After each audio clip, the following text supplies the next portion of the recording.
This is not breaking news. This is not a scandal. This is not about one person. This is about something quieter, more dangerous. Something that doesn't explode all at once, but fails by slipping out of alignment. What you are watching is not chaos. It's absence. The absence of coordination, the absence of shared authority, the absence of a system agreeing on who is actually in charge. When enforcement happens without partnership, when order is attempted without consent, and when accountability retreats behind closed doors, the system doesn't collapse loudly. It drifts, and drift is how you miss the moment when rules stop working the way you thought they did. If you're still watching, don't blink. Because this story doesn't announce itself, it reveals itself only after you're already inside it. Stay with me. Because what looks like an isolated confrontation is actually a preview. And once you see the pattern, you can't unsee where it's heading. What actually controls this system now is not law, not leadership, not even force. It's permission. Permission to act. Permission to stand down. Permission to look away. For years, we were taught to think power lived in uniforms and badges. But power now lives in the gaps between them. In the moments when one authority assumes the other will show up and no one does. That vacuum changes behavior. It changes risk. It changes how decisions are made in seconds that can't be reversed. When coordination fractures, responsibility doesn't disappear. It migrates.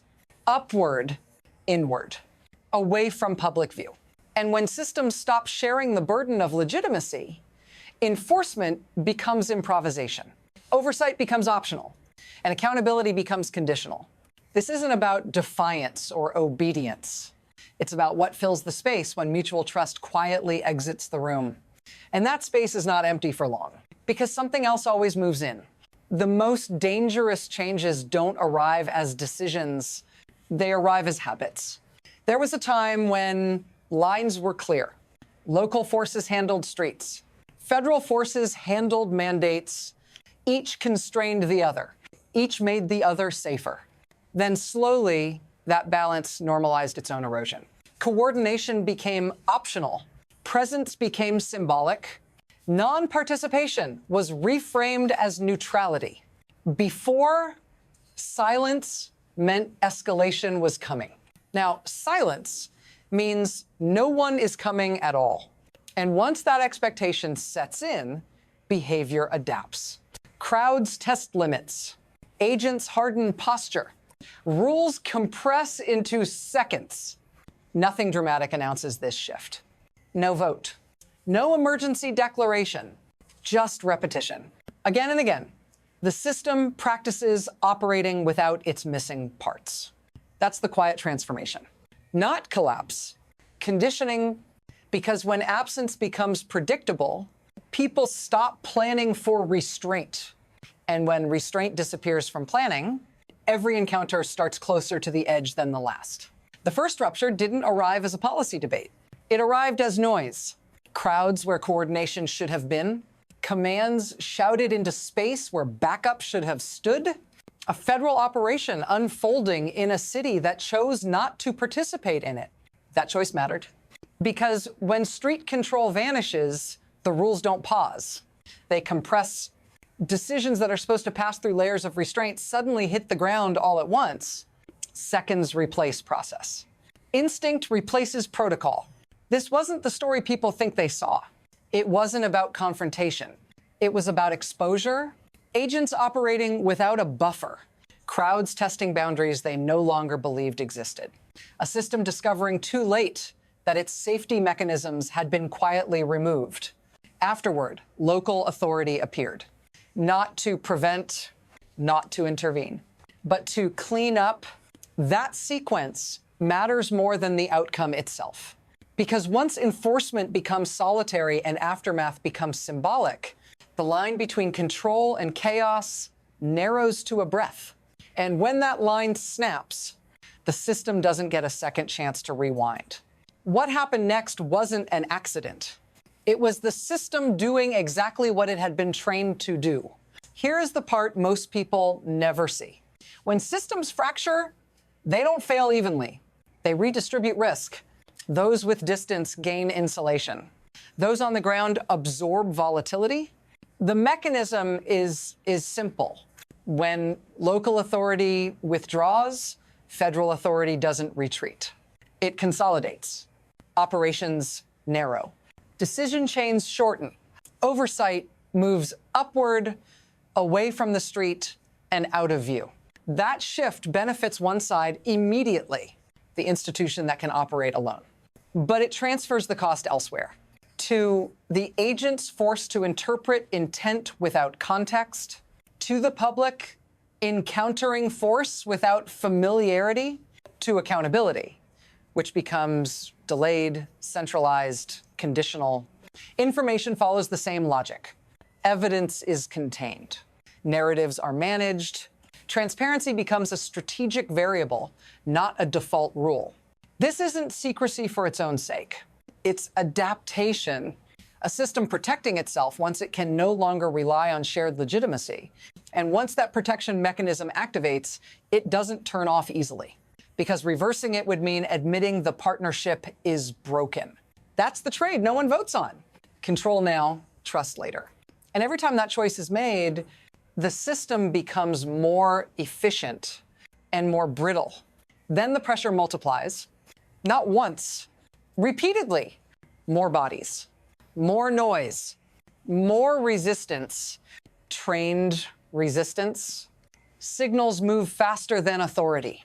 Warnings travel before uniforms arrive. Crowds assemble before coordination can form. Agents adapt. They harden. They narrow focus. Every approach is treated as intent. Every movement as escalation.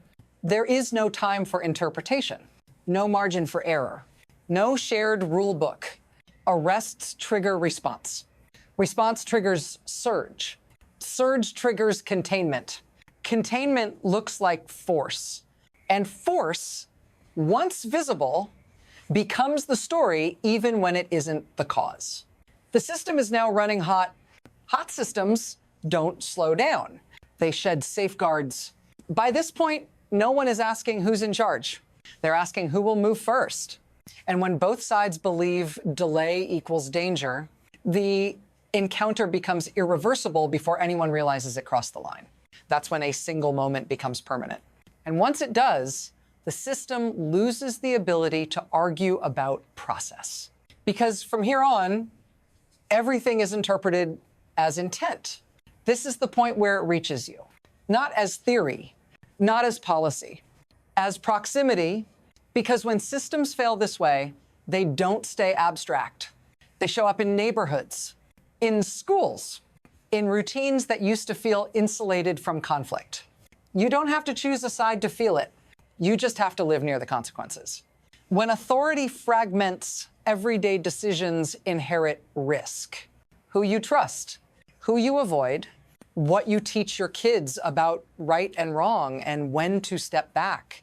People start making moral choices in operational spaces. They believe knowledge protects them. They believe proximity gives them control. It doesn't. What it does is place civilians inside enforcement logic. And enforcement logic is not built for nuance. It's built for survival. If you're still watching, stay with me, because the human cost isn't confined to one outcome. It spreads. And once people begin organizing their lives around anticipation of force, not trust in systems, something fundamental has already shifted. What makes this dangerous isn't emotion. It's normalization. This doesn't stay local. Systems like this never do.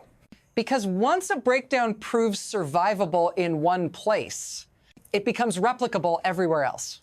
Other cities watch, other agencies adjust. Other actors learn what resistance costs and what it doesn't. Jurisdictions stop assuming cooperation. They start planning for independence. That's how fragmentation scales. Not through declarations. Through quiet imitation, information tightens. Authority centralizes. Local discretion shrinks. At the same time, Opposition networks grow smarter, faster, more disciplined. They don't need to win. They only need to disrupt long enough to shift behavior. And once disruption becomes predictable, institutions respond by hardening everywhere, not just where the breach began. That's the ripple. What started as a localized failure now alters national posture. Operations become more defensive. Engagement becomes more distant. Mistakes become more consequential, and no one can say where the next stress point will appear. Only that it will, because the system has learned something dangerous. It can operate without consensus. The question is how long it can do that before something essential gives way. From here, the system doesn't pause. It chooses whether anyone admits it or not. There are three directions this can go. The first is adjustment, quiet recalibration, new protocols, clearer lines, a partial repair of trust that never fully returns but stabilizes enough to function.